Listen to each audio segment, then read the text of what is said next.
Witchers, thank you for joining us. I'm Joy. And I'm Laura. And this is The Witches of Letters, a supernatural rewatch podcast. Buckle up as we dive into Season 5, Episode 3, Free to Be You and Me. Do you notice how whenever I say, like, our opening thing, I do something with my head? I'm always like, yeah. You guys can't see what I'm talking about. I'm, like, whipping my head back and forth. I don't know why I do that. Whenever I get to the line, a supernatural rewatch podcast, I become a bobblehead. Like a bobblehead. Yeah, I needed you guys to know that. Picture that. We'll make a Joy bobblehead one day. It's part of our merch when we have merch. It'll just be a little bobblehead. And every time somebody plays the intro, they can just knock my head. It'll be like a reenactment. That was so random. You're welcome. I'm here to bring comedy to the people. So what did you think of this episode, Laura? I actually, well, apart from the fact that Sam and Dean aren't together, which I don't like, I thought it was a really good episode. I really enjoyed it. It's so good.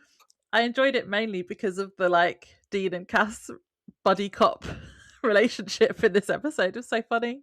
I have so many notes about the relationship in this episode.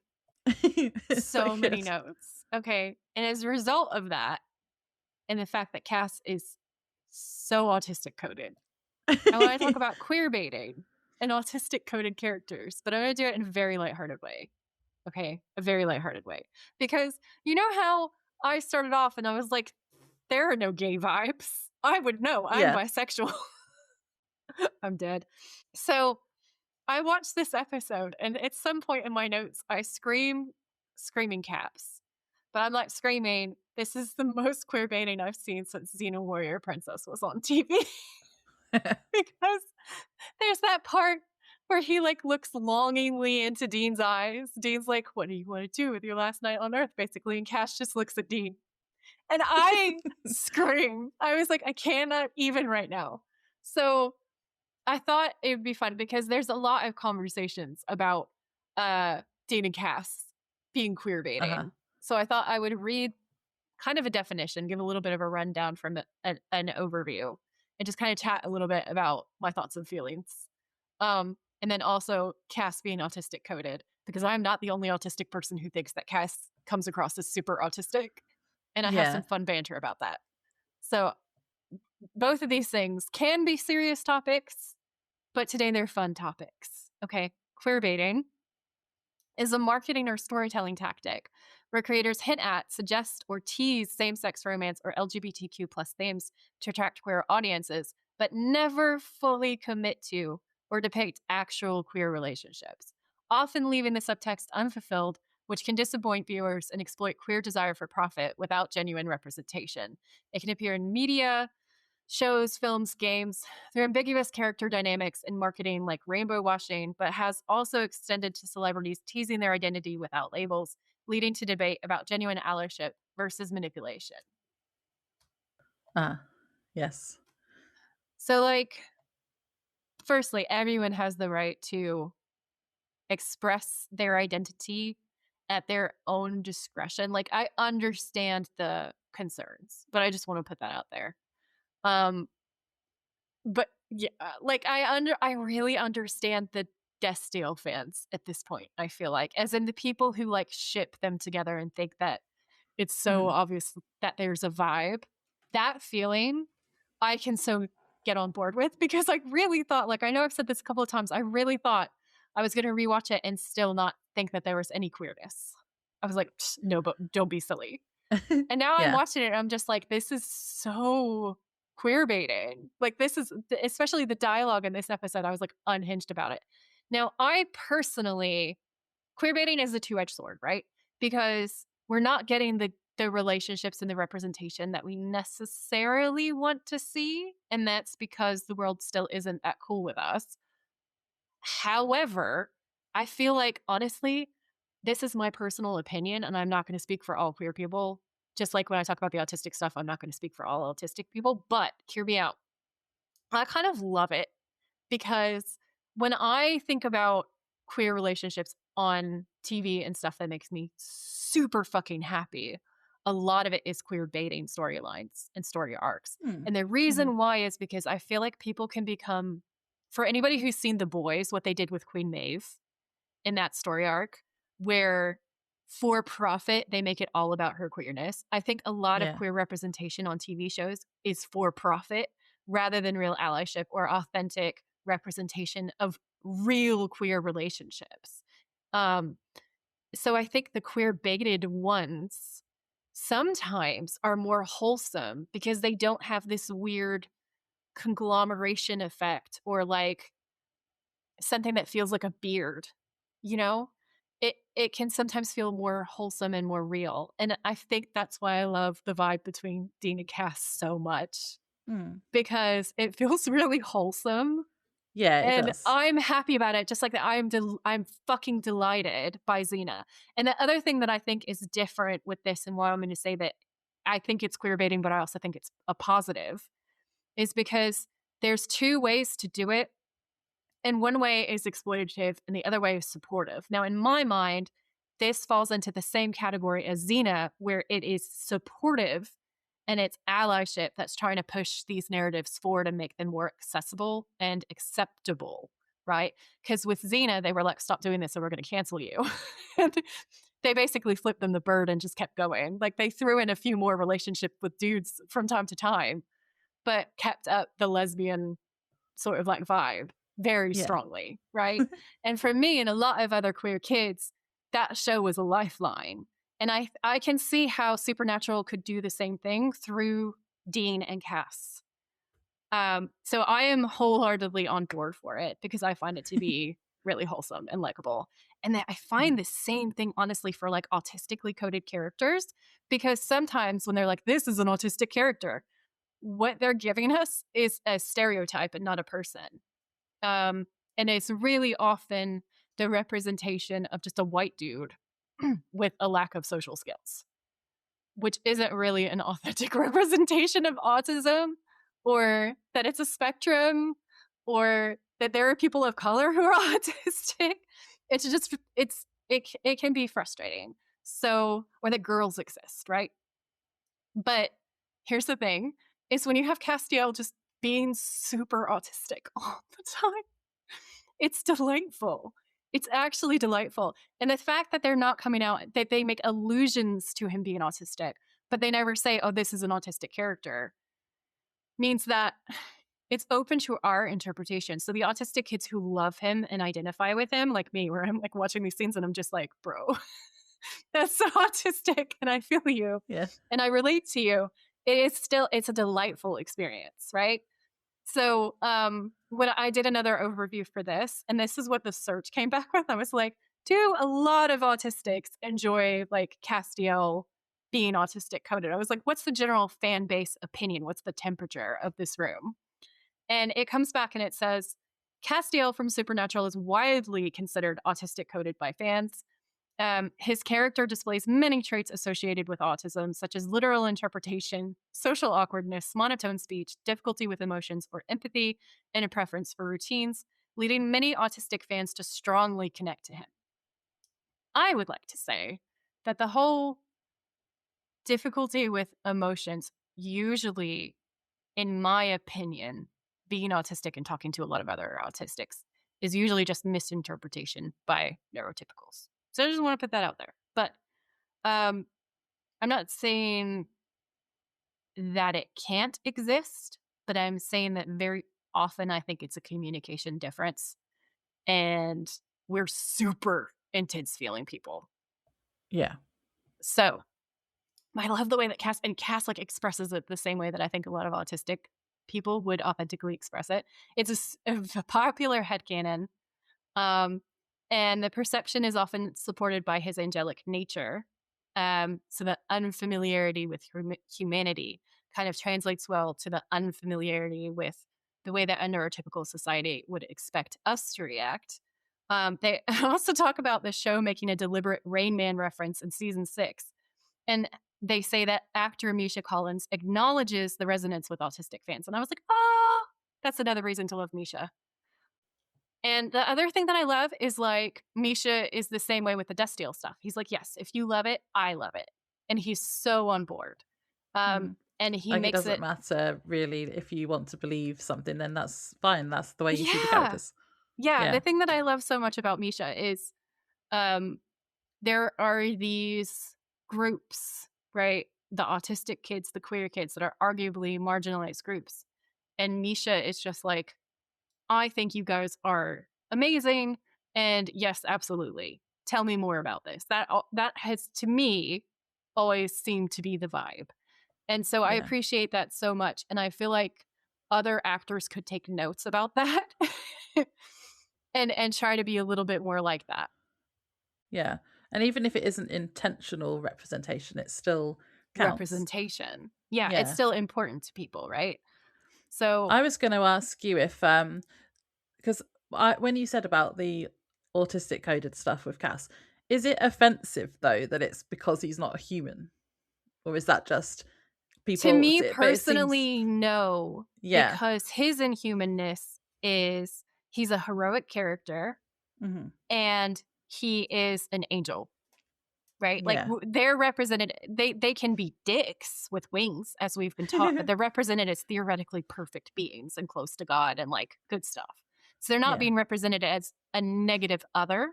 And because they're not being represented as a negative or monstrous other, which is the one you watch out for with autistic representations, Hmm. I actually think that's one of the reasons why it's such a vibe, because there's no negative connotations here with Cass. No. Yeah, it sounded like that from what you read out about the like other fans that see themselves represented in him. So that's good. Um, Yeah.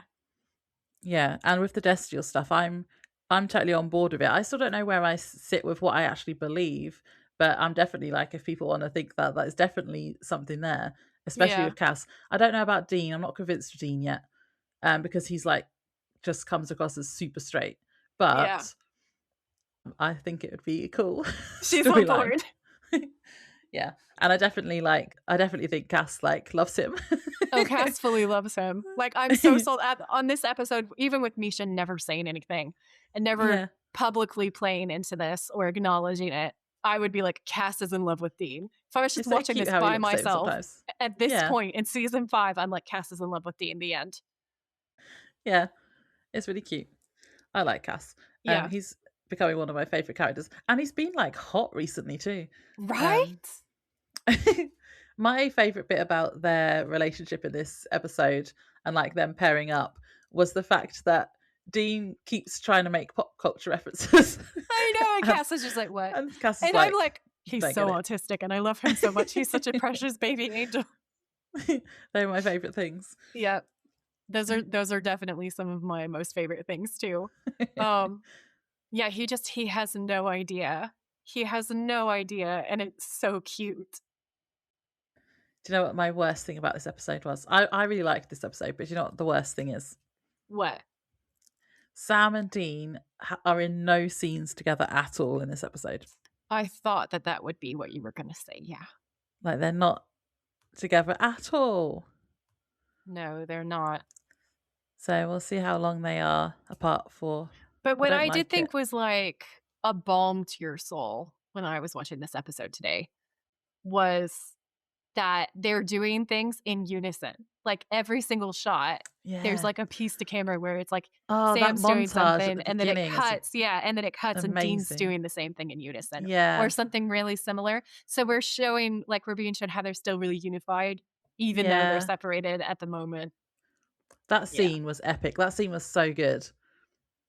It was I've written so, down a so whole good. like I wrote some stuff down for that. I love that. I love that so much. Yeah. I did find a fun fact, Laura, that I think will delight you because Ooh. it ties into one of your most cool fun facts, in my opinion, that you've dropped on the podcast. So the Waterville deputy sarcastically calls Dean Kolchak after he asks if Donnie Fisherman disappeared into thin air. And Kolchak, the Night Stalker, was a single-season 70s American television series in which the eponymous character was an intrepid reporter who investigates supernatural cases in a Monster of the Week format. And I was like, hang about. that was Eric Kripke's idea Yeah, for this show initially. like a journalist going around Yeah, exactly. Doing Monsters of the Week, investigating. like paranormal Yeah. stuff. Ah, cool. Yeah, so I did actually see that fun fact as well, and it's also often cited as the inspiration for the X-Files too. So there's another double link. That's so cool. I actually think the actor who makes that crack is in the X-Files as well. And also Mark Ah. Pellegrino is also in the X-Files. So this is like a triple joke. Yeah, lots of crossovers. We should do the X-Files after we finish this. We should. In 6 years' time. In 6 years' time. Oh my gosh. Yeah, no, I just want to double check because I thought that he was such a cool actor. I really enjoyed it because he's not in very many scenes, but I just thought he was a great actor. And I was like, oh God, this guy is amazing. So I thought he looked really like familiar to me, and I went to look up what all he'd been in, and I saw he was in the X-Files, he was in Riverdale, he played the principal, Ah. and he's been in loads. Like he's been in so many different shows, but those were the ones that I definitely recognized him from. Ah, cool. His name is Peter Bryant. Did you have anything else for the preamble, or do you want me to do the synopsis? Synopsize us, my good woman. So this is season 5, episode 3, Free to Be You and Me. The original air date for this episode was September 24th, 2009. In this episode, we see what Sam and Dean have been up to since going their separate ways. Sam has given up the hunting life and has found work at a bar in Oklahoma. When he starts to notice demonic omens in the local area, he contacts Bobby, who sends some other hunters to check it out. One of the hunters dies, and the others fight with Sam after finding out he started the apocalypse. Meanwhile, Dean and Cas team up to capture the archangel Raphael, who might be able to help them find God, but not before a night of debauchery. At Dean's insistence, upon finding out that Castiel will likely die during the encounter. Yep. That is what happened. It's so fun. Sam's stuff is kind of sad, his storyline. Dean and Cas is just hilarious, but Sam's also like super hot for a barman. Thank you. That is actually in my notes. I was like, this is the best. This is the best idea that they've ever had on this show. I was like, I'm so happy right now. It's good. It's so good, honestly. There's definitely a lot of what I think are intentional thirst traps in this episode. Oh, for sure. For sure. I know we always call things a thirst trap when they're not really. This was definitely there planned. Definitely was in this one.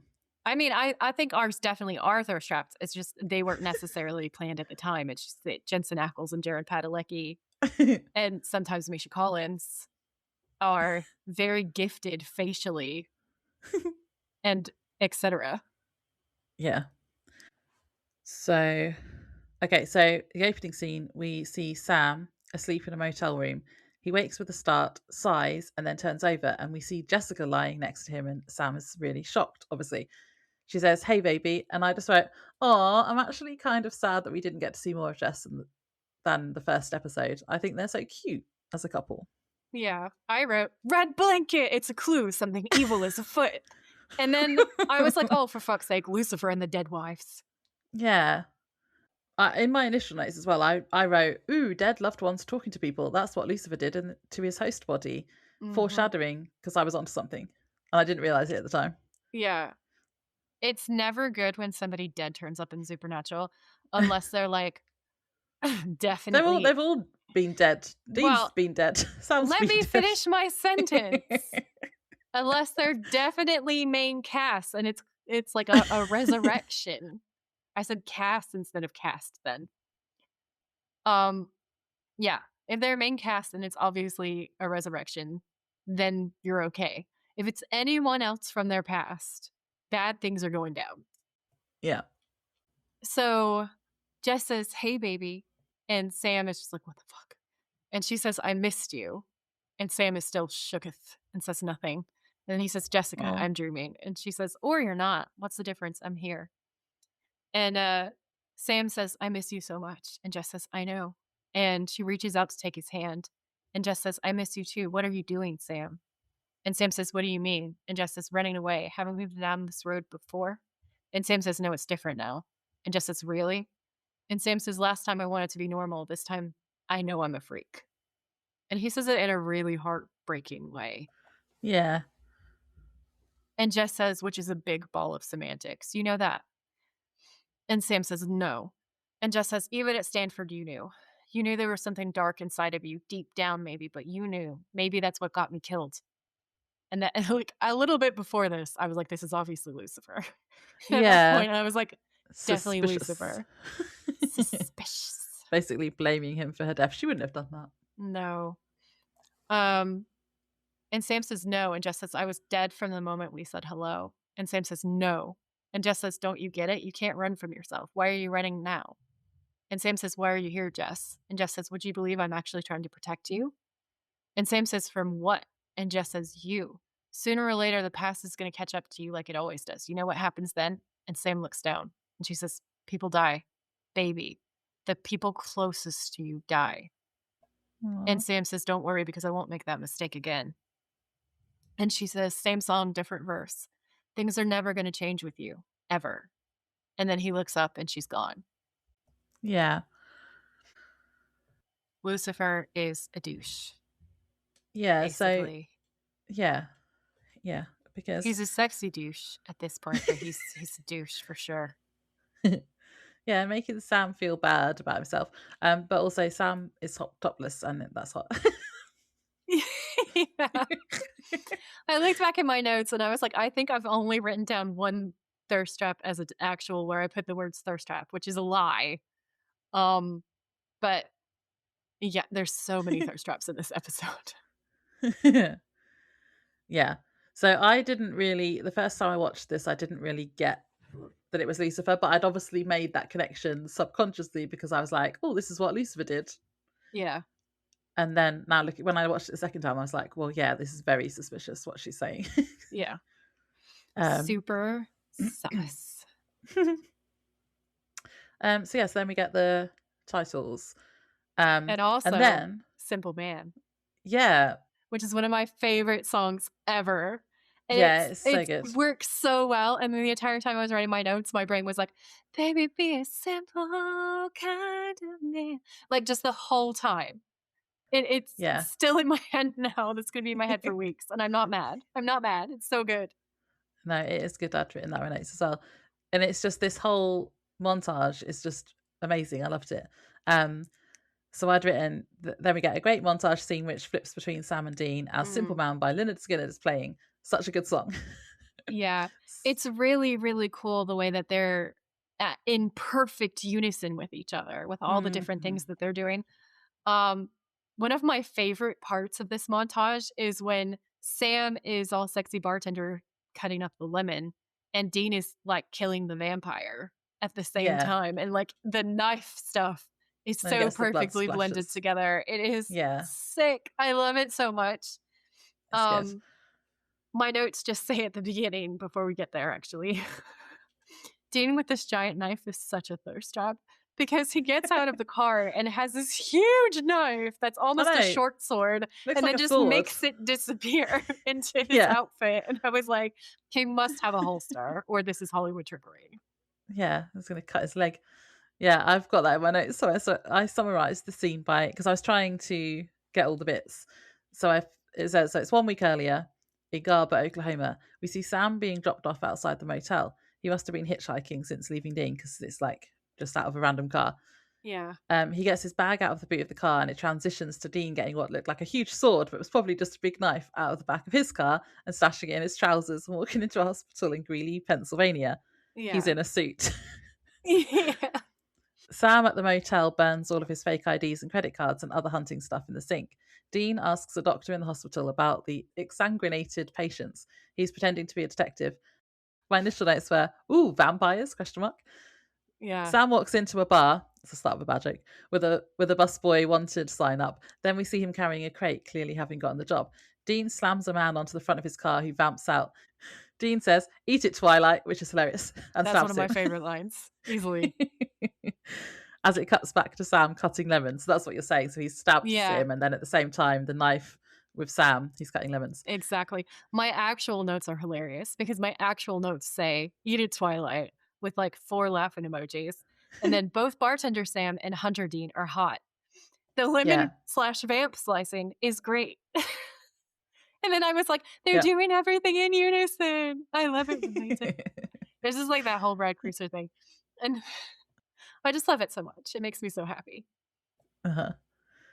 I'd written, I've never seen someone cutting lemons look so hot. It's the V-neck, I think. Amazing.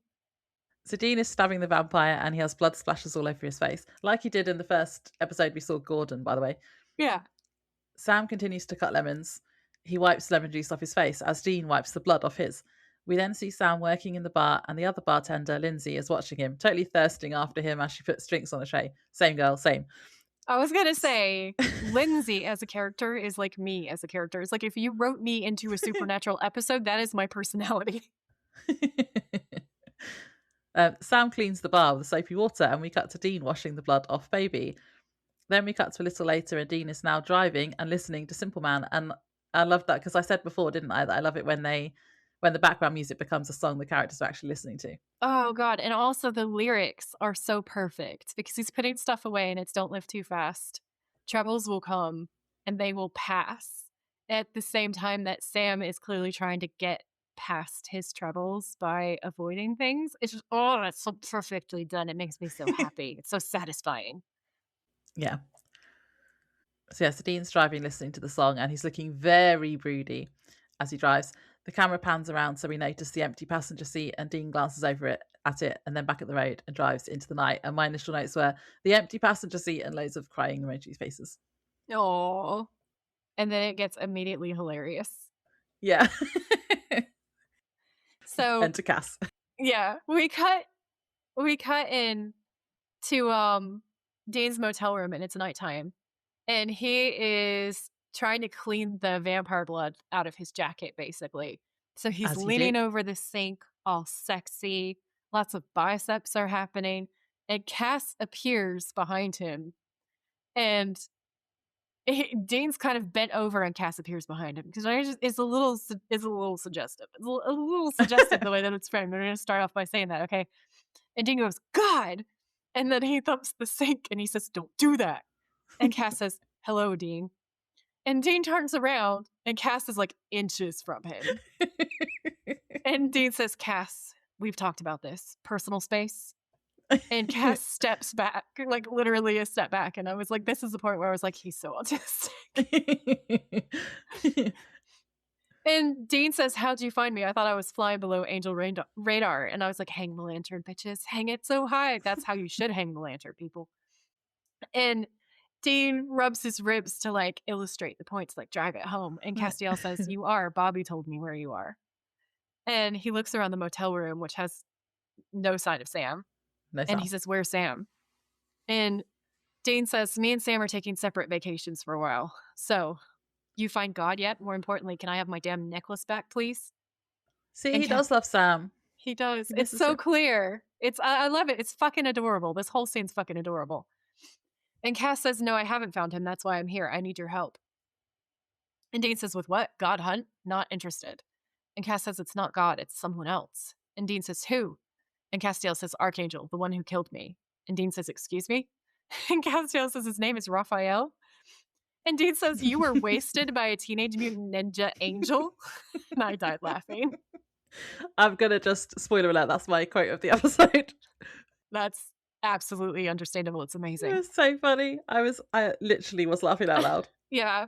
Cas says, I've heard whispers that he's walking the earth. This is a rare opportunity. And Dean says, for what? Revenge? And Castiel says, information. He says it in like a menacing way. And Dean goes back over to the sink, picks up his knife, a washcloth, and starts to clean the knife. And he says, so what? You think you can find the student? He's just going to spill God's address? And Cas says, yes, because we're going to trap him and interrogate him. And Dean turns back and he's like, you're serious about this? And Cas turns around to face Dean, and Dean drops the washcloth and walks back towards Castiel. And Dean says, so what? I'm Thelma and you're Louise? And at this point, because there was so much, I haven't even written it all down in my notes, but there's so much like flirtatious body language of stuff. And I was like, this is wild. And then they said this, he says the Thelma and Louise line. And I have been screaming all caps, Thelma and Louise, are you serious? And then when Cas, in a minute, Cas is going to say some stuff. And I have thoughts about that. It just keeps going because it's like Thelma and Louise. Okay. So we Yeah. have so many queer references. Well, I Right? just liked, while we're on this bit, I just liked the pop culture references that he didn't get. This is where I'd put about this, because first the Teenage Mutant Ninja Turtles that he Yeah. didn't get a reaction to, And Thelma and and Louise, now he was like, Thelma what? and Louise, and he gets no reaction And to that Dean either. is like, how dare you? This is that's what makes it so queer coded. It's crazy. Oh my God. So Dean says, give me one good reason why I should do this. And Cass says, because you're Michael's vessel and no angel will dare to harm you. And he says, so I'm your bullet shield. And Cass says, I need your help because you're the only one who'll help me. Please. And he looks at Dean. One might call this a longing look, perhaps. And Dean thinks about it and then says, all right, where is he? And I was like, that's your wife. They're married, like Laura said. He's going to defend his man. Well, they got divorced, remember? Well, they did get divorced. That's very sad for us. But I just thought, no, listen, no, hear me out. I just felt like there was a vibe. I felt like if you disagree, you guys need to go back and rewatch this scene. It's fine if you disagree. It's fine if you don't see it. Like Wally was on and Wally was like, no, they're gross. I fully respect that opinion. But for me personally, as a bisexual person watching this scene, there is a vibe. And there's even fucking queer references in this scene. So they've definitely done it on purpose. Like watching this episode, I'm like, this is the first episode that they're telling us. They're telling us that they're doing this on purpose. Because they're like seeding these references into the scenes in which it looks like at least one of them is flirting. Like at least one of them is giving the puppy dog eyes of love. Okay. And it is delightful. It is wholesome. It is beautiful. It is now my bread and butter. It's everything. So, Cass says that he's in Maine. Let's go. And he reaches out to do the thing to Dean where he like transports him. And he says, whoa. and moves backward. And Cass is like, what? And Dean says, last time you zapped me someplace, I didn't poop for a week. We're driving. That is also hilarious.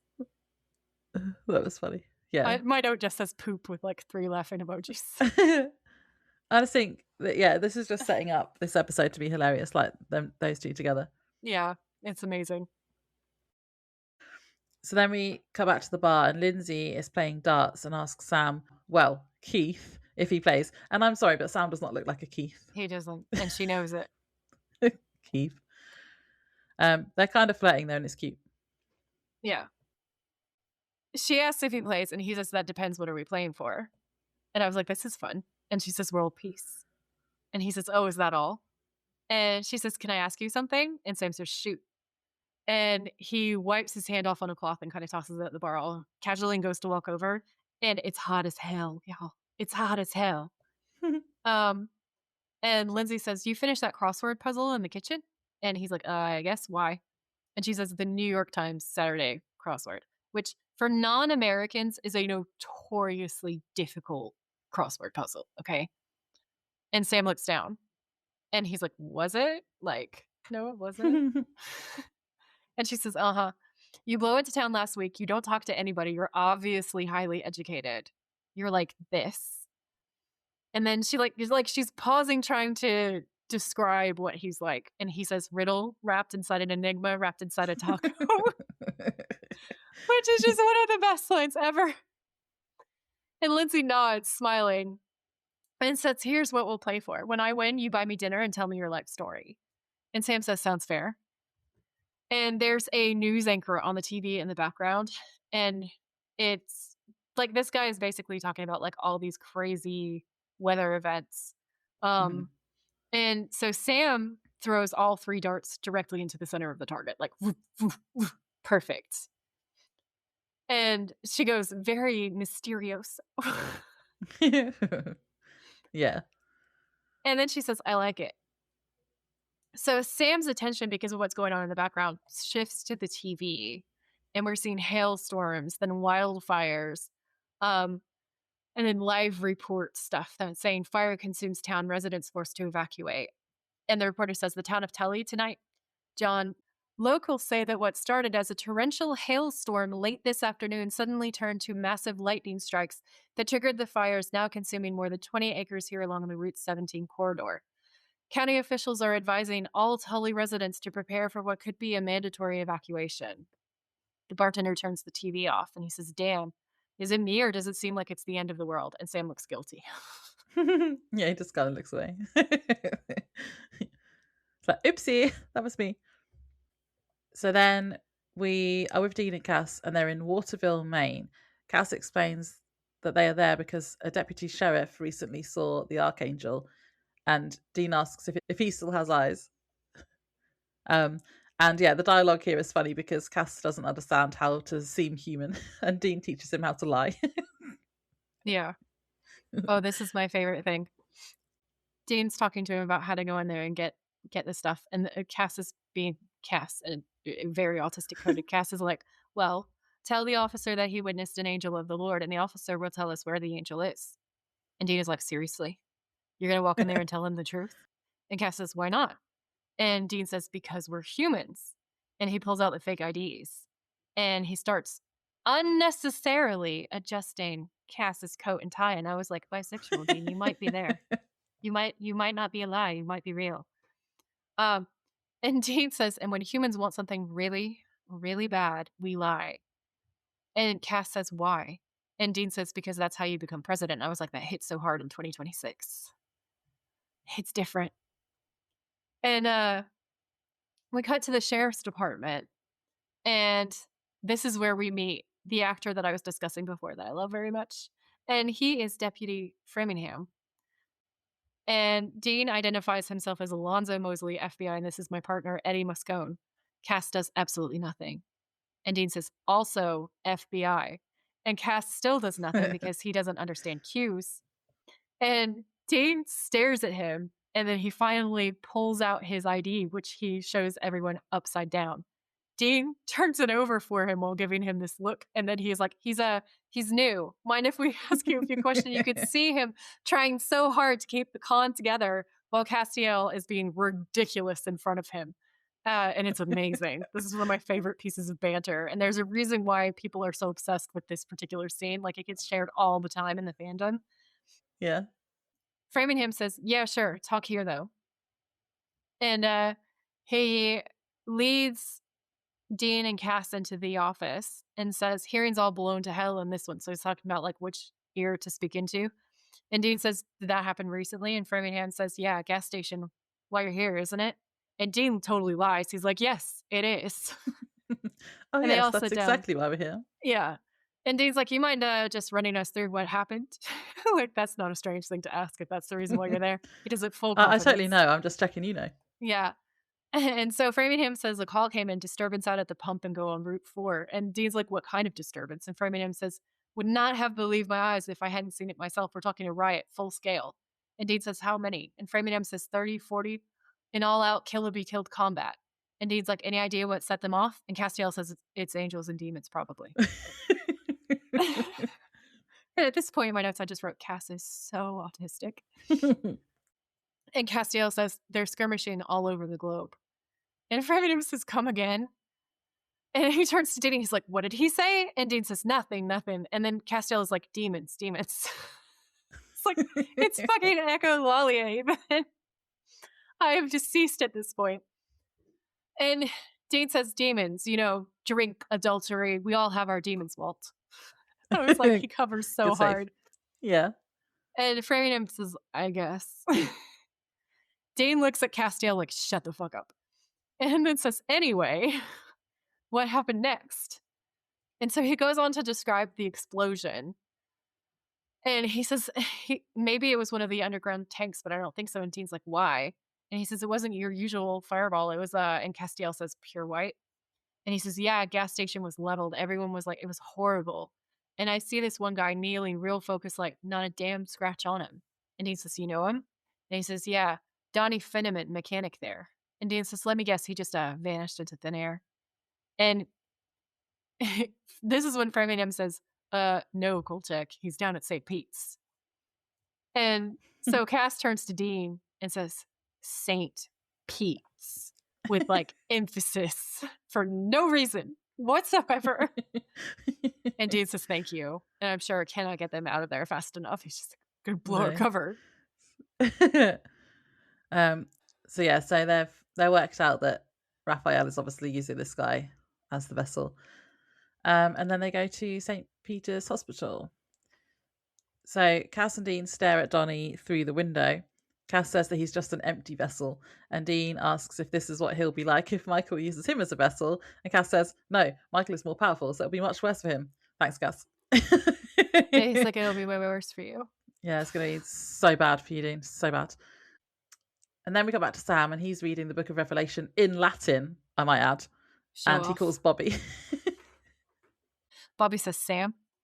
And Sam says, hey, Bobby, how you doing? And Bobby says, well, I ain't running any marathons, but I'll live. And Sam laughs. And Bobby says, where are you? And Sam says, Garber, Oklahoma. I found a town up the road showing some Revelation omens. And Bobby says, what omens? And Sam says, all right, listen to this. Which is like, he's like, all right, so according to the Lord. All right, listen to this. And upon his rising, there shall be a hail and a fire mixed with blood.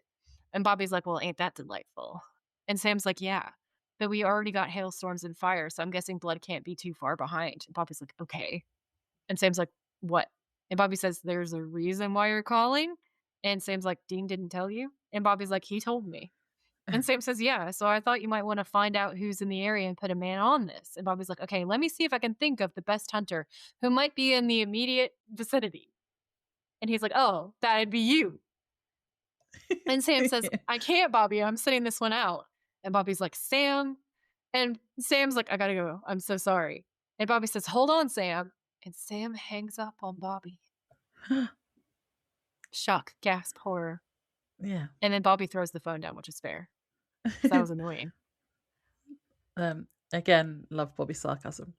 Sassy Bobby, she says usually. We need a Sassy Bobby sticker. Sassy Bobby. It'll be like Bobby saying idiots. And that'll be the sticker. So Dean and Cas go into an abandoned building, and Cas has apparently been to Jerusalem to get some special oil. This is also hilarious, this scene. And he has a plan to trap Raphael. He does have a plan. I did have a quick note about some of the cool imagery between these two scenes, because gothic Bobby is gothic, okay? Like, it's raining and storming where he is. He's sitting in a super dark like library room with all of his mythical texts. And then we cut to Dean, who is in literally like a wreck. And everything is being filmed in the same desaturated grays that we saw from season 1. And I thought that was really cool. Yeah, it's interesting. So Dean says, where have you been? And Cas says, Jerusalem. And Dean says, oh, how was it? And Cas says, arid. That was actually really funny. And then he puts this mysterious jar on the table, and Dean says, what's that? And Cas says, it's oil. It's very special, very rare. And then he sits down, and Dean says, okay, so we trap Raphael with a nice vinaigrette? And Cas says, no. And Dean says, so there's a ritual of yours. When does it go down? And he says, sunrise. And Dean says, tell me something. You keep saying we're going to trap this guy. Is that kind of like trapping a hurricane with a butterfly net? And Cas says, no, it's harder. Full deadpan. Oh, Cas. Oh, Cas. And Dean says, do we have any chance of surviving this? And Cas looks at him and is like, you do. No emotion whatsoever. And I was just like, I was watching this scene and I was like, this is exactly how I would react if I was Cas. And again, representation. Okay? The tism, the representation. I don't know. I love it so much. And Dean says, so odds are you're a dead man tomorrow. And Cas says, yes. And Dean says, well, last night on Earth, what are your plans? And Cas says, I just thought I'd sit here quietly. And Dean says, come on, anything. Booze, women. And then he looks at Dean. The look that he gives looks really Dean. Guilty, like, ah. He looks at Dean like, I love you. I choose you. I swear to God, y'all. It's such a look of love, honestly. And then he looks away uncomfortably. And I'm like, yeah, because you love him. So anyway, Dean says, you have been with women before, right? Or an angel at least. And Cas looks awkward about this. And he says, you mean to tell me you've never been up there doing a little cloud sitting? And that was funny. And Cas says, look, I've never had occasion, okay? And Dean says, all right. And then he grabs his jacket and he says, let me tell you something. There are two things I know for certain. One, Bert and Ernie are gay. And I was like, another gay reference. Are you fucking kidding me, guys? I did put, it is interesting that Dean would bring up Bert and Ernie because they are being very Bert and Ernie at the moment. Right? And then he said, two, you are not going to die a virgin. And I was like, okay, Dean. And he says, not on my watch. Let's go. And it's just the subtext. Yeah. The subtext is wild. Also, why is Dean obsessed with people not dying virgins? Do you remember Nancy and I do, Yusuf Bello? He's like, he was not very on upset. my watch. Yeah. It's because for him, that would be the worst thing in the world. And he's a caring person. So he wants to make sure that nobody suffers what he sees as like a terrible fate. So then we cut back to the bar where Sam is working and 3 hunters come in and one of them calls out for Sam. Oh, and this is where I noticed that Sam is wearing his white shirt. And I think I voice noted you because I was like, Joy always says that this is a sign that he's bad. Uh-oh. But nothing really came of it in this episode. Not so much. But I did notice that it's a very patterned shirt. And it kind of harkens back to the episode where Meg was possessing him and he was all weird with Joe in that bar. He's like, definitely worn this shirt before. Yeah, I've seen this. It's at the Roadhouse in the other episode, isn't it? I noticed the pattern. There's one shot where when he turns to the side, it looks like angel wings. And I also would like to note that this is the closest that he's ever been to Lucifer so far. So I still think that it's kind of a warning sign, even though we don't see Sam be like bad, but we do see Sam living out A History of Violence, the movie, in this episode, which was amazing. And I guess maybe that brutality as well as drinking the blood kind of like lines up with the white shirt. So Lindsey is like, I thought you were called Keith. And Sam says that Sam is his middle name. And I just like, oh yeah, good save, Sam. Sam gets some beers for them all and sits down with them. So the hunters are called Tim, Steve, and Reggie. And also, did you recognize Reggie? I didn't, but I found a fun fact. I didn't recognize him either. Go ahead. He was in Faith. He played a character called Jason in the episode Faith. No memory of that whatsoever.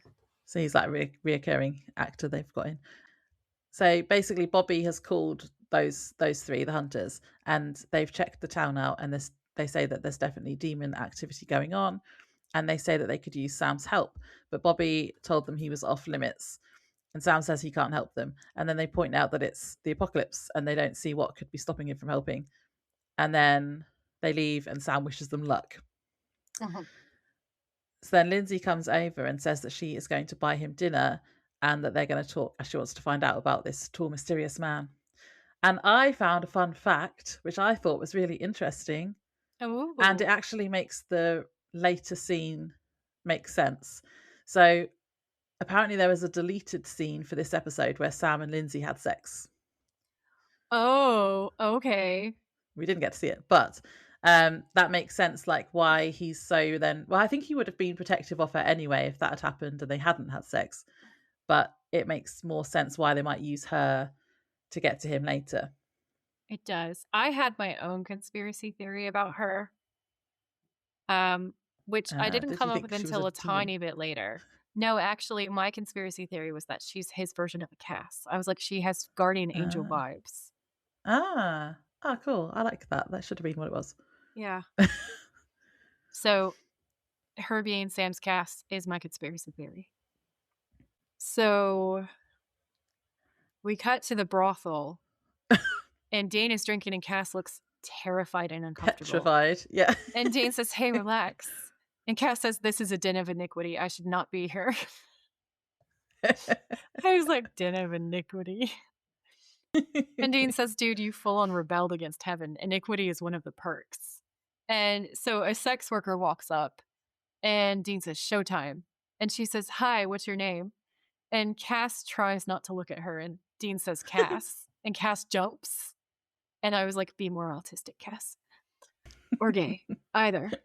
Honestly. And Dean says, his name is Cas. What's your name?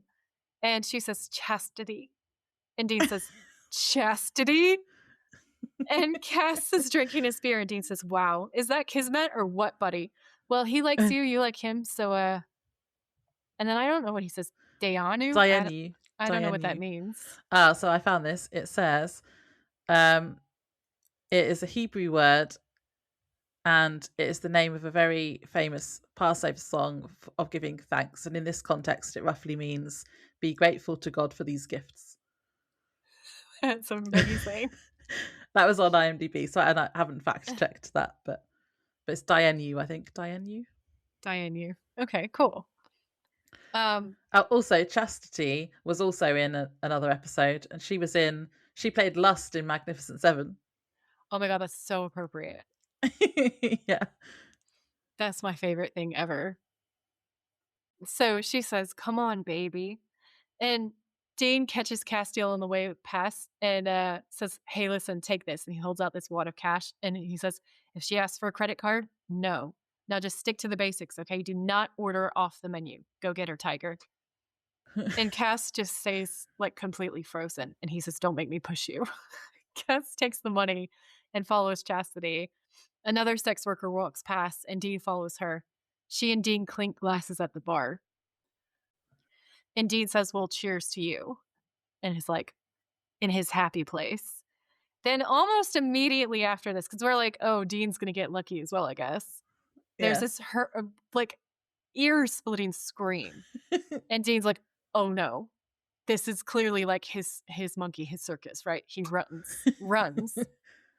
And Chastity is screaming, "Get out of my face, leave me alone, bastard, screw you, jerk."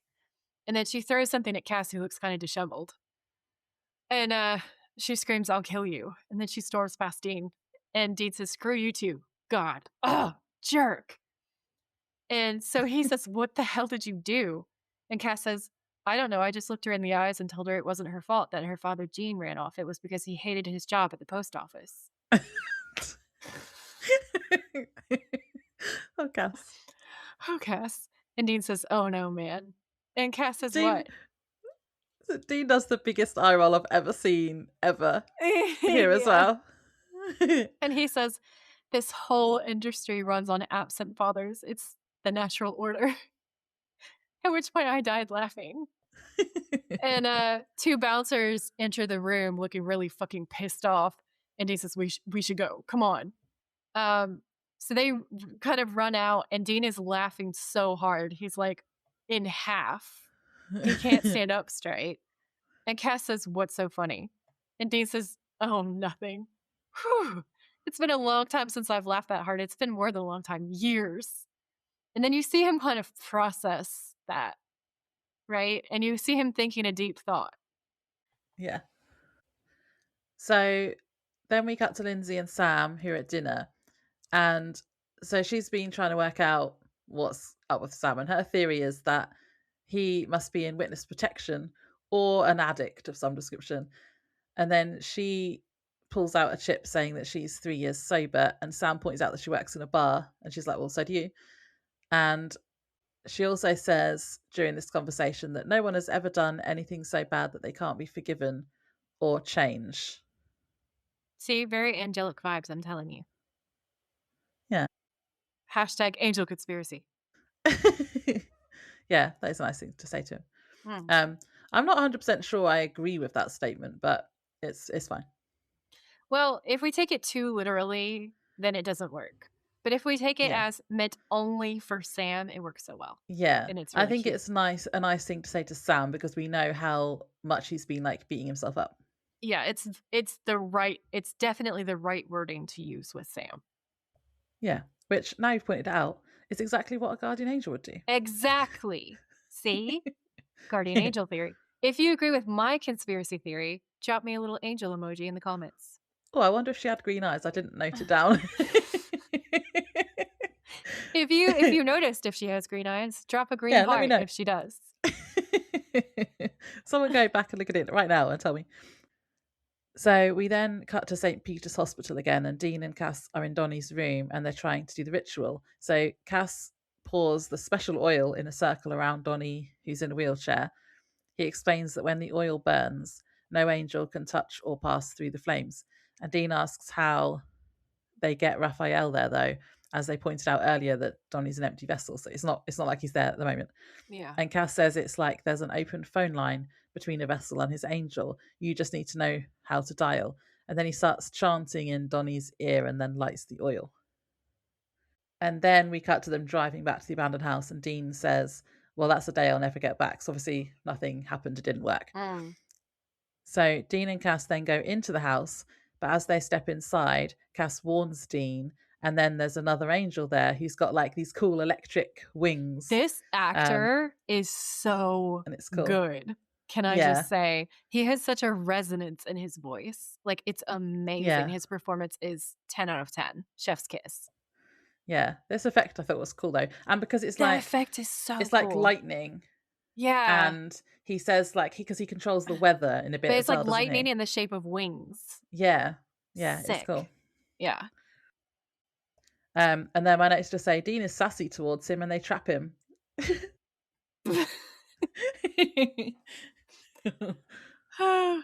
Dean says, and I thought you were supposed to be impressive. All you do is black out the room. And Raphael says, and the eastern seaboard. And lightning flashes outside. And he says, it is a testament to my unending mercy that I do not smite you here and now. And Dean says, or maybe you're full of crap. Maybe you're afraid God will bring Cas back to life again and smite you in your candy-ass skirt. By the way, hi, I'm Dean. And Raph says, I know who you are, and now thanks to him, I know where you are. And Castiel says, you won't kill him. You wouldn't dare. And Raphael says, I will take him to Michael. And Dean says, well, it sounds terrifying. It does, but I hate to tell you, I'm not going anywhere with you. And then he grabs a beer. Only Dean Winchester, I'm telling you.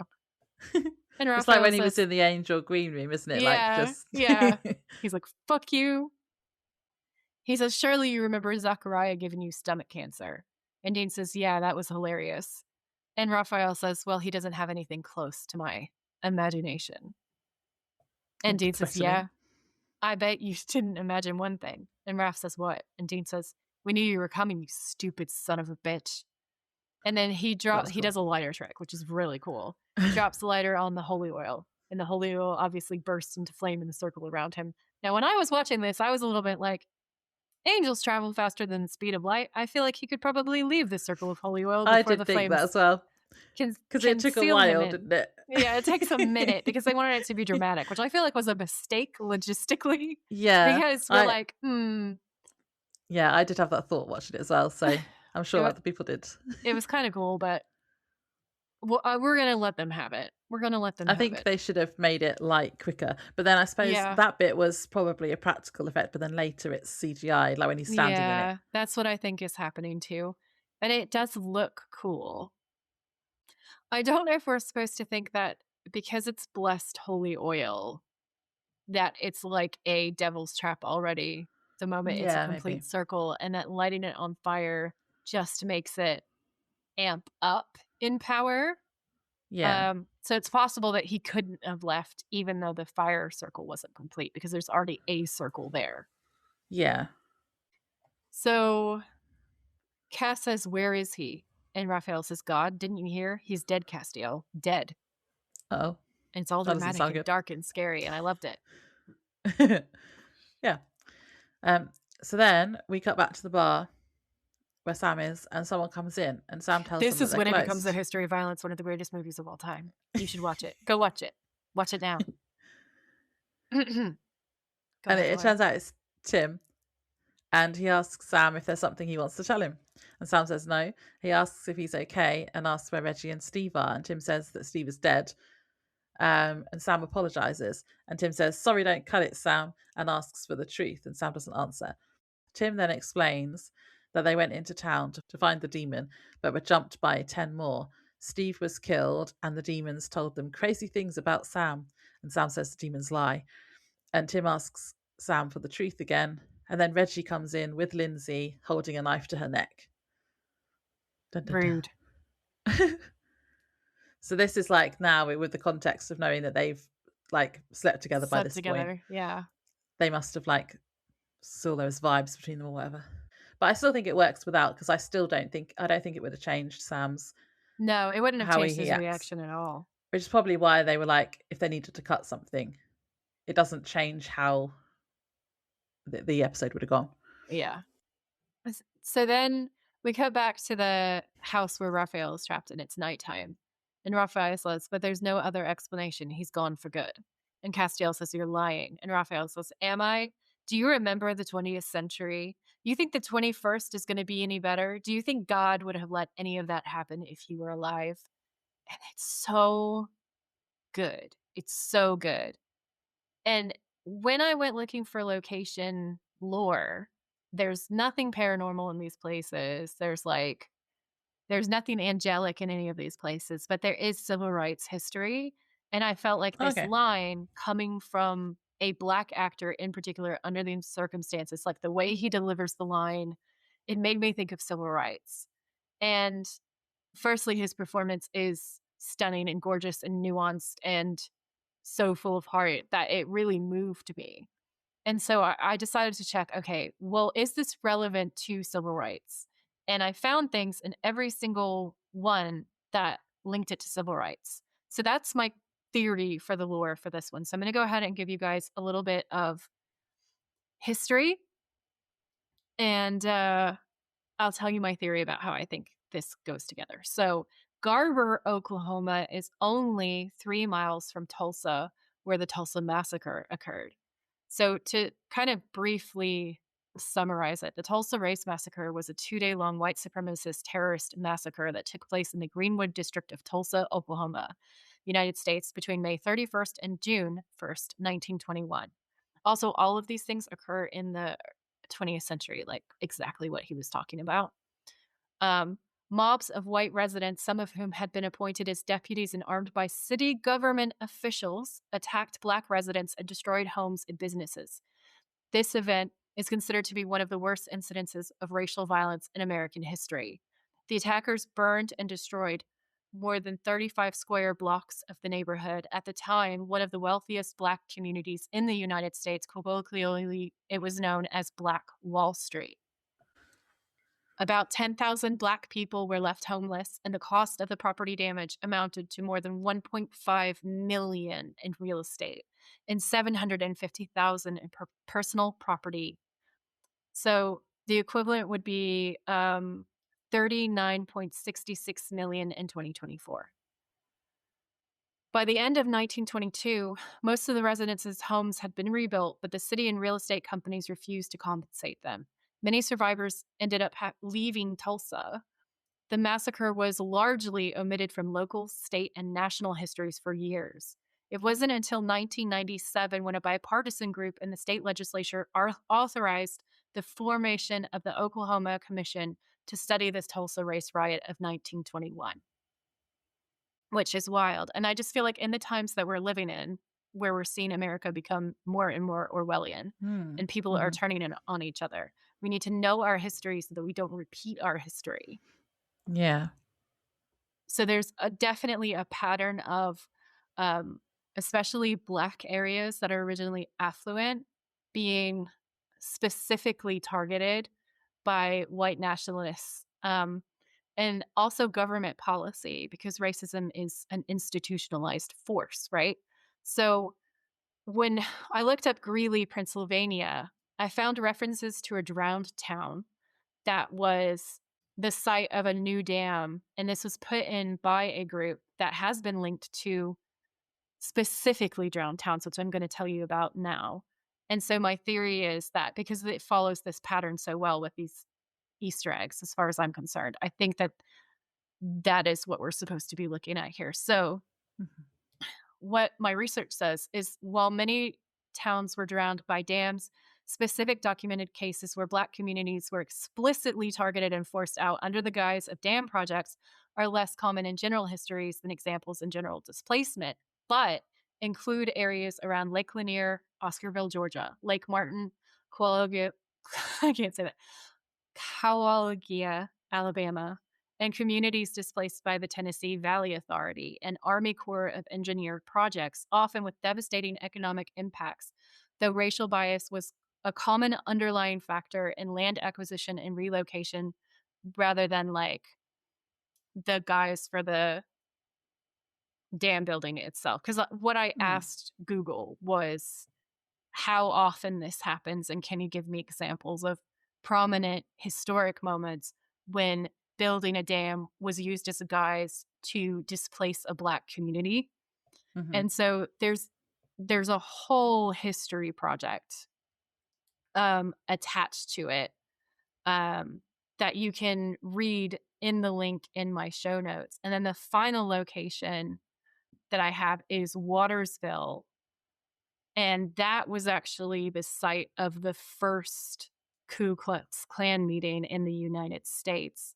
So in Waterville, Maine, the Ku Klux Klan actually held one of its first large rallies. So in the 20s, they had a very strong presence in Maine, drawing as many as 15,000 people to the first state convention in Waterville in 1923.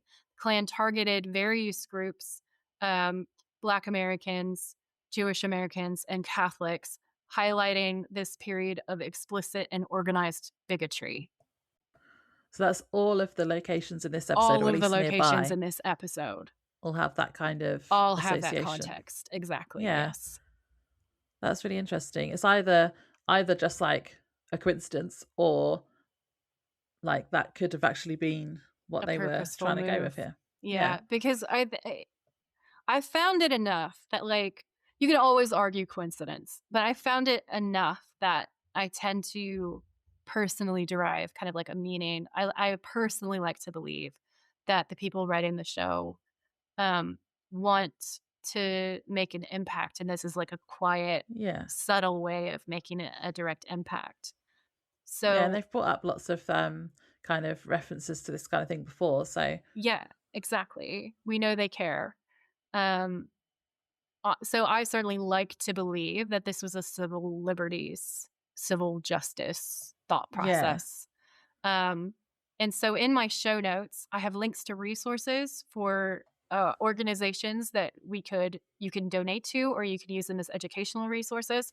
Because for me personally, I feel like the call is to recognize the patterns leading up to events like this and prevent them, and be good citizens and neighbors and friends, and just make sure Yeah. that we're standing up against discrimination, especially in times like these when we're seeing it rising. If we educate ourselves, if we understand the history, we'll be able to recognize the patterns and stop them from happening. So, like, Yeah. if you hear about a project where some large dam is about to be built, look up the demographics of that neighborhood and make sure it's not about to be a drowned town. Checking on social media and different medias to see if things are happening, checking for petitions, just keeping your ear to the ground. I do know that the American Civil Liberties Union is doing so much work, and they have a bunch of different things that you can look out for, and ways to help. Black Wall Street is doing a whole history month this month, January 2026. Um, and they are specifically talking about the Tulsa massacre and holding a kind of awareness rally, which is also aimed at it's aimed at a lot of things. I would recommend clicking the link in my show notes and kind of reading about it, supporting it if you can, raising awareness about it.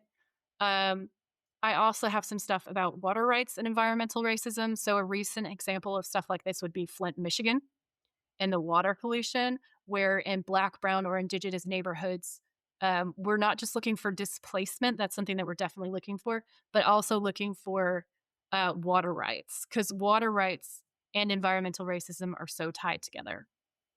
So Yeah. that is the stuff that I have in my show notes. These are tools for us to fight together to try to create some more equity in the world. And I hope that you have enjoyed these Easter eggs. Yeah. That's good. See, I originally just thought that when he's talking about the 20th century, that he was just talking about like both the world wars and kind of those Mm-mm. kinds of things. But even that still links to what you've said, because the Second World War was, I mean, basically that was because of racism Yeah, as well. And exactly. people always say about, we learn about the Holocaust and stuff in schools so that to stop it from happening again, because you can notice the signs. Yeah. So that's the same sort of thing that you've just pointed out, which kind of, I think that goes towards your theory of that this might have been an intentional thing of the writers as well. Thank you very much. And I feel like that's one of the reasons that makes supernatural, like the SBN family, the fan stuff, so strong is because I feel like, generally speaking, I think both the writers and the fans want to look out for each other and make the world more fair and kinder. And so, yeah, I feel like that's the vibe. The supernatural vibe Yeah. is fuck fascism.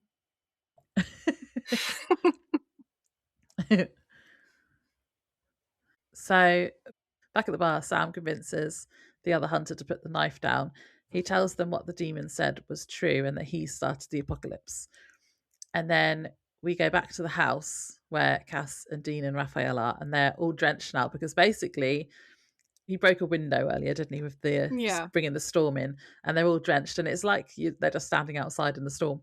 And Cas asks Raphael who brought him back, and Raphael says, "Did it ever occur to you that maybe Lucifer raised you?" Ooh, interesting. Rude. And Cas says no. Raphael says that Lucifer needs all the rebellious angels he can find. Then Cas and Dean go to leave, and Raphael warns Castiel not to leave him there, like in the trap. And he says, "I will find you," all threatening. And Cas says, "Maybe one day, but today you're my little bitch." I And then love it leaves. so much. That was such a mic drop moment. It really is. It's one of the best lines. That's such a Dean thing to say as well. And then Dean stops and looks and says what he said. But he looks so scared because he's actually scared of Raphael because he is just said smart that. enough to be afraid of Raphael. Raphael's hella powerful. But Yeah, he's and like, he what was he really said. And then threatening. he runs away. And I was like, he loves him. He wants to marry him. Oh, yeah. So then we're back at the bar, and one of the hunters has a vial of demon blood, or as he calls it, go juice. And Sam tells him to stay away. And he tells Sam that he's going to drink it, he's going to Hulk out, and then kill all the demons who killed the other hunter, or they're going to kill Lindsey. So they then force Sam to drink the blood, and then they run away as if he's going to explode or something.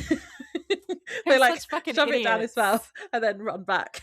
I was like, hilarious. This is basically the equivalent of taking Superman and dropping him into the sun directly. Like, just giving him a massive power up. Like, what do you think is going to happen? This dude is a Winchester. A, you knew his dad. B, apparently he's strong enough to start the fucking apocalypse and kill Lilith. And you think that force feeding him demon blood, you're going to be able to extort him with your little knife? What? God damn, they're also, dumb. It's like, this is such a tiny little vial of blood. Like, it took Ruby months to get him to the stage where he could do what he did before. I don't think he's going to Hulk out from that amount of blood. But anyway. No. Sam doesn't drink it anyway. He gets up and spits the blood at one of them. Ew. And then they fight. And my only note during the fight was disheveled Sam when fighting with the other hunters. And then a little fire emoji. Thirst trap. That's hot. Yeah, I loved it. I thought it was a really sexy fight scene. I was like, oh, history of violence. And I was fangirling. And I was just like, this is amazing. Because it is a lot like that fight scene in the like diner. And I loved it so much. And I was like, he's all protective and awesome. And he's all powerful and shit. And he's not giving in to his inner demons. And he's protecting his little guardian angel. That's still my conspiracy theory. And it's fucking adorable. And also a massive thirst trap. Like, he's so hot in this fight scene. It's unreal. More of that, please. There is one part where he pins one of the other hunters to the bar and puts a knife to his neck, and then Lindsey That's is amazing. Like, she's like, "Oh my gosh, don't do it." Yeah, and then he kind of notices her and realizes that maybe he shouldn't slit someone's throat right in front of her. So he stops. But yeah, he lets them all go in the end, and they say that they'll be back, but they leave. Whatever. All right, Terminator. Yeah. All right, Terminator. So we cut to the Impala, and it's nighttime, and Dean's driving. And Dean says, "You okay?" And Cas is silent. And Dean says, "Look, I'll be the first to tell you that this little crusade of yours is nuts. But I do know a little something about missing fathers." Oh, this is so cute. This whole scene. Bonding moment. They're just, they love each other. I'm telling you, man. So Dean says, Castiel says, "What do you mean?" And Dean says, "I mean, there were times when I was looking for my dad when all logic said that he was dead, but I knew in my heart he was still alive. Who cares what some Ninja Turtle says?"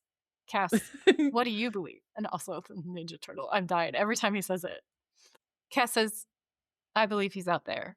And Dean says, good, then go find him. And Cas says, what about you? And Dean says, what about me? I don't know. Honestly, I'm good. I can't believe I'm saying it, but I am. I'm really good. And Cas says, even without your brother? And Dean says, especially without my brother. I mean, I spent so much time worrying about this son of a bitch. I mean, I've had more fun with you in the past 24 hours than I've had it with Sam in years. And you're not that much fun. It's funny, you know, I've been so chained to my family, but now that I'm alone, hell, I'm happy. And Dean looks over, but Cas is ghosted. Yeah, but also Dean needs to tell his face that, because it doesn't show that he's happy. I did like the bit where he is saying to Cas, you know, you believe, so believe. Like, that's a good thing. And it reminds me of the time that Sam was losing his faith because the angels were being dicks, remember? Yeah. And even though Dean didn't share his faith in the first place, he tried to make Sam feel better about it. And that's kind of what he was doing with Cas. And I was like, oh, he's being a big brother. He's so adorable. Does love Sam, really. And yeah. And then I just wrote, okay, bye, Cas. Thanks for the great conversation. Because he just leaves. Cas is like, well, you said go find God. I'm going to go find God. Again, it's the tism. Yeah. I thought you like, oh, okay. said go. I'll go right now. Yeah. Yeah, I liked it. So then we are back at the motel and Sam is asleep and Jess says his name, which wakes him up. And this scene would be really sweet if you pretend it's really Jessica. It's sweet. And not Lucifer. Yeah, and then trying to seduce Sam. I wrote in this scene, I wrote Lucifer proposes to Sam, because it just reminded me of when you were like, I think they just got married. That's what I was like, Lucifer proposes to Sam. It's my title for this whole scene.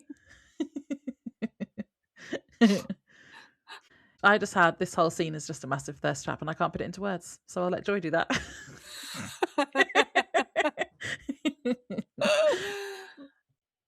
So Lucifer, Jess, and Sam are having a back and forth until she puts her hand on Sam's shoulder and he turns around and we see that it's Lucifer. Yay. Which is gorgeous, gorgeous mark. And Sam is saying, how can you be so sure? And he turns around and sees Lucifer, and Lucifer says, because you freed me, which is very spooky. And so he turns around and sees Lucifer, and Lucifer says, that's right, you know who I am. And Sam says, Lucifer. And Lucifer says, you're a hard one to find, Sam, harder than most humans. I didn't suppose you'd tell me where you are. And that's how we know it's a dream. And he's not really there, but he's connected to Sam's consciousness. And Sam says, what do you want with me? And Lucifer says, thanks to you, I walk the earth. I want to give you a gift. I want to give you everything. And Sam says, I don't want anything from you. And Lucifer says, I'm so sorry, Sam. I really am. But Nick here is just an improvisation. Plan B. He can barely contain me without spontaneously combusting. Sam's like, what are you talking about? And Lucifer kind of shimmies over and says, why do you think you were in that chapel? You're the one, Sam. You're my vessel, my true vessel. And I was like, it's like a declaration of love. But it's Lucifer being like, you're the one, Sam. And Sam says no. And Lucifer says yes. And Sam says no, that'll never happen. And Lucifer says, I'm sorry, but it will. I will find you. And when I do, you will let me in, I'm sure. But and it's like, you know, all those like rom-coms where they're like, I'll find you anywhere. I love you. It's like that. It's that, but it's made evil. Sam says, you need my consent. And Lucifer says, of course, I'm an angel. And Sam says, I'll kill myself before you letting you in. And Lucifer says, I'll just bring you back. And then he sighs and he says, Sam, my heart breaks for you. The weight on your shoulders, what you've done, what you still have to do, it's more than anyone could bear. If there was some other way, but there isn't. I will never lie to you. I will never trick you, but you will say yes to me. And Sam says, I'd say yes to him.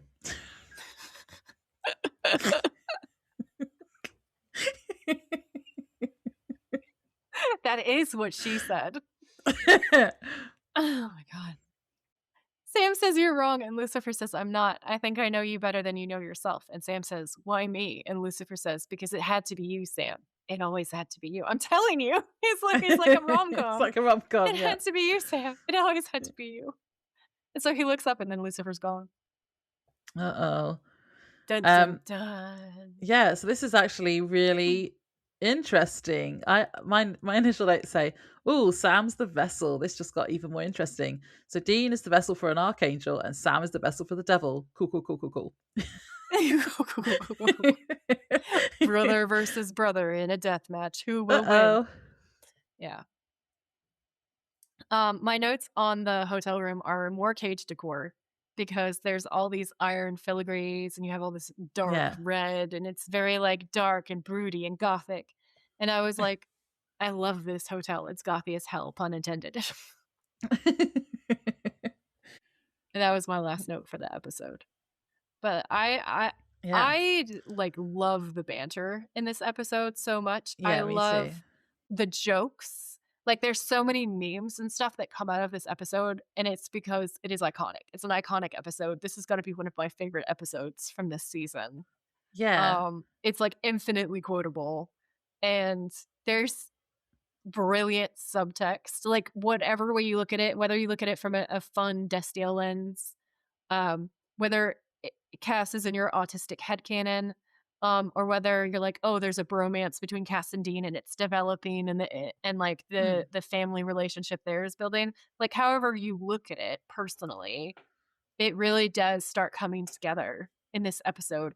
And we get all these fun gothy things alongside starting to see some throwbacks to the kind of like cinematography we saw from season 1. And I just feel like it's very self-referential in a really, really fun way. And I just love it. Mm. Yeah, I like it for all of those things as well. And I just like how it's setting up, this. I think I said near the end of season 4 about it feels like Sam and Dean are going to be like on opposite sides and like fighting each other maybe. And then that didn't really happen. But this definitely feels like that. If Dean is Michael and Sam's supposed to be Lucifer, like that's definitely setting that up. It's And that's so really interesting ominous. Yeah. and really cool. And I just think this season is shaping up so well already because I know we've got all the like 4 horsemen stuff coming because we've only had one so far. Oh my And god, I then cannot wait to see Death. and Lucifer being actual Lucifer. Yeah. It's just I'm just really looking forward to what's gonna happen. I'm so excited. I love the 4 Horsemen storylines. It's one of my favorites. It's so ominous and creepy and cool. We get to meet so many cool characters. I am so hyped for you to see these monumental episodes that we get in season 5. Yeah. Cool. Yeah, I don't have you anything else to wrap it up, or do you want to do games? I only had one more note, which was that the name of the guy who plays Raphael, who we were talking about, where I was talking about his performance, is Denmore Barnes. Mm-hmm. And I just think he's incredible. He's said we do see him again, and I'm really thrilled about that because he's such an excellent actor. I really I fangirl about him. I think he's great. Are we going to see any more Teenage Mutant Ninja Turtles in this season? I can't answer that, Laura, because that would be spoilers. I just love Dean's pop culture references. They are the best. Do you want to play games? Yeah. Okay. Villain, hot or not? There's quite a few villains. Lucifer? Yes. Hot. The dudes in the bar? Absolutely not. No. And Maybe then I suppose one of Raphael? them, but they're being such assholes that they immediately become unhot. No. Raphael, yeah, he's kind of a villain in this episode. He's definitely hot. Yeah. He's not really my type, but yeah, he is. He's attractive. But Lucifer definitely is a hot villain. Episode scare rating. I'm going to give it a 6. Mm-hmm. Because overall, it's more violent than scary, and it's very funny. Yeah. And the reason why I'm going to give it a 6 is because of the menace of Mark Pellegrino's Lucifer at the end. Because I feel like when Dean and Cas go to trap Raphael, they kind of outline the plan for us, and I feel like that as an audience makes you feel more confident. So even though Raphael is super powerful and scary, Yeah. it's not as high stakes. Like, it doesn't feel as scary as it would otherwise. Whereas Lucifer right next to Sam being like, I'm gonna find you, Sam, you're gonna be mine, is Yeah. scary. And I think for me, I don't know if this is true for anybody else, but if you were raised in any kind of Christian context or Christian adjacent context, I feel like this version of Lucifer is extra scary to us because he's so biblically accurate. Because Lucifer in the Bible is like, he's a seducer and he tempts people. That's what Yeah. makes him so scary, is he will talk you into that what the thing that you want to do, the terrible thing that you want to do, is the greatest idea that you've ever had. Like, that's the whole concept. And that's why he's so chilling, because he's so beautiful and he's so seductive and he's so charming, and you want to believe everything that he's saying. And that makes him really a lot scarier than he could be otherwise. Mm. I feel like Yeah. I just said that sentence like a little kid. He's really a lot scarier. Laura, it puts the horror in horror. Parts of the episode were sad as well, but it was also really funny. Yeah, And there were some scary parts, but yeah, it was more like the threat, really. And even Raphael was threatening as well, but he was also trapped.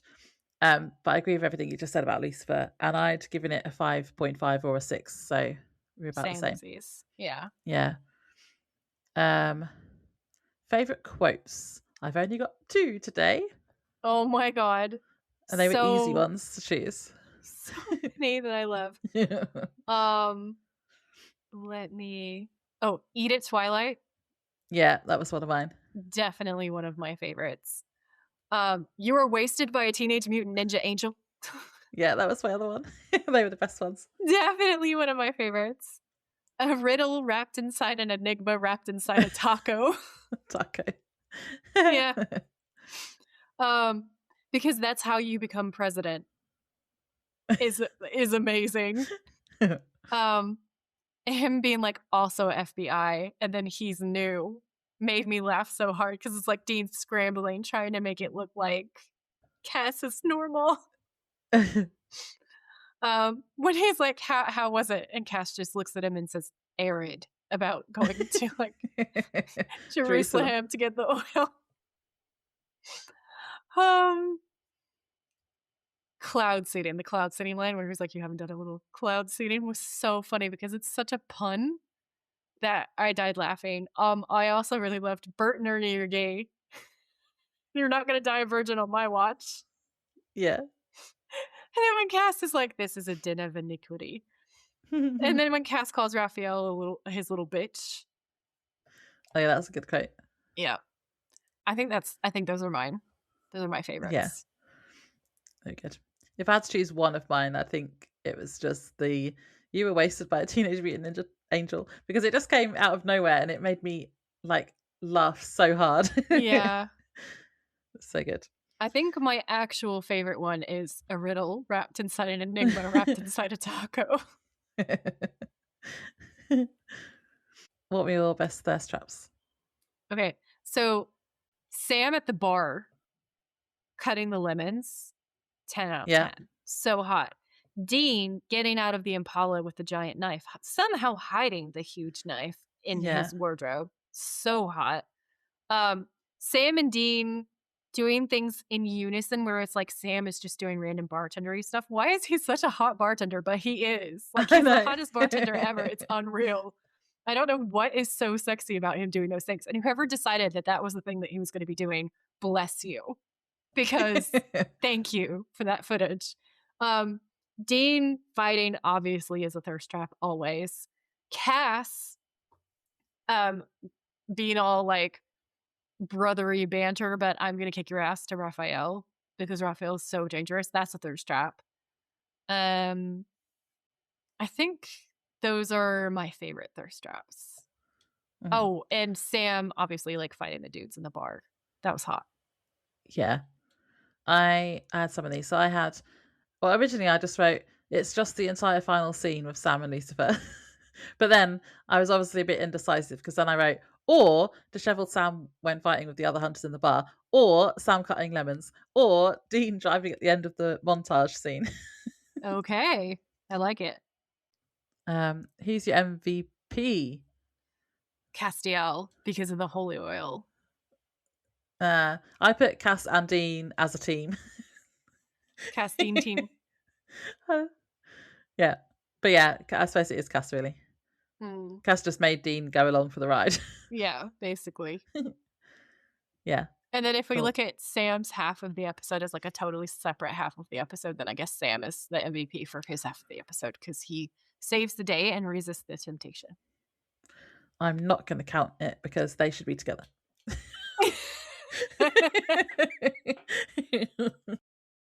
And the motel, I didn't write anything. I just put nothing really stood out. But if I'm being totally honest, I just couldn't be bothered to go back and look. It was actually a really sexy motel room. Like, I don't want to stay in Dean's trash pile, but Dean's abandoned house. His abandoned trash heap. But Sam's hotel room was actually really cool and sexy. The sheets looked like a very good thread count. It looks very luxurious. The iron filigree wall separator thing that they've made for this one, again, very sexy, very visually appealing, very gothic, dark. It has kind of like a dark vampire kind of a vibe to it. It's a little bit Dracula leaning. And we all know I love Dracula. So I was like, yes, 5 stars. I will stay there. Added to the road trip. I'm in. Okay, I'll take your word for it. And we'll say, yeah, put it on the road trip. She's so deadpan. Do you know what it is though? He's like, sometimes when I say stuff to Laura, her reaction is like a Cas level reaction when she's like, yeah, put it on the road trip. Hey, maybe Cas is British.